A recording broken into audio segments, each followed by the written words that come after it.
Hey everyone, I just wanted to give a little description of what embodied yoga for eating disorder recovery is all about. So whether you have an eating disorder, disordered eating, or some distress around your body, food, or movement, you're probably familiar with what it's like to feel like you've absorbed all of these messages from the outer world about how to eat, how to move, and how to be in a body.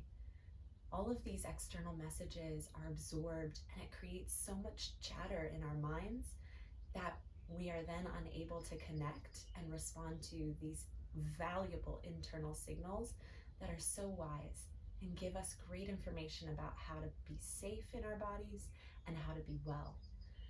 So throughout these yoga practices, specifically with embodied yoga, it's different from a mainstream yoga class because we're not going to contribute to the external messages. Rather than telling you what you should be doing or how you should look while practicing, you're going to be guided to feel and experience what your yoga practice is truly like for you.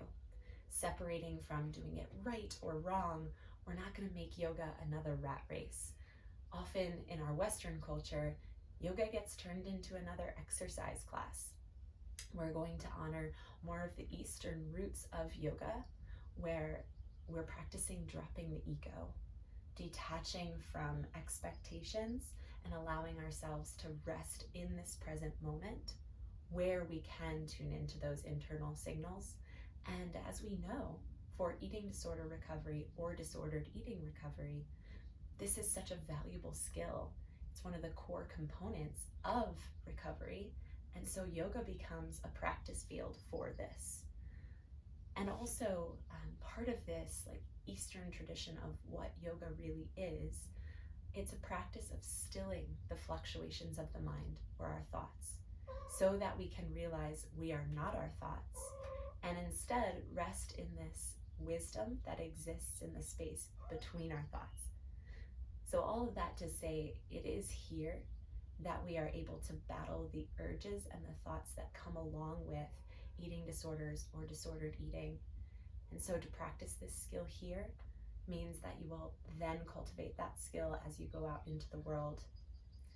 You will be able to cultivate resilience as well as you try something uncomfortable or new or different.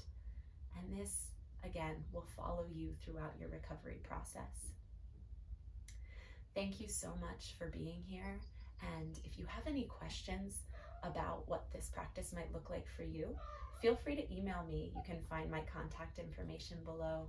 I would love to hear from you. And we also offer free discovery calls. We can have a 15-minute conversation about how this practice could fit into your life and benefit you.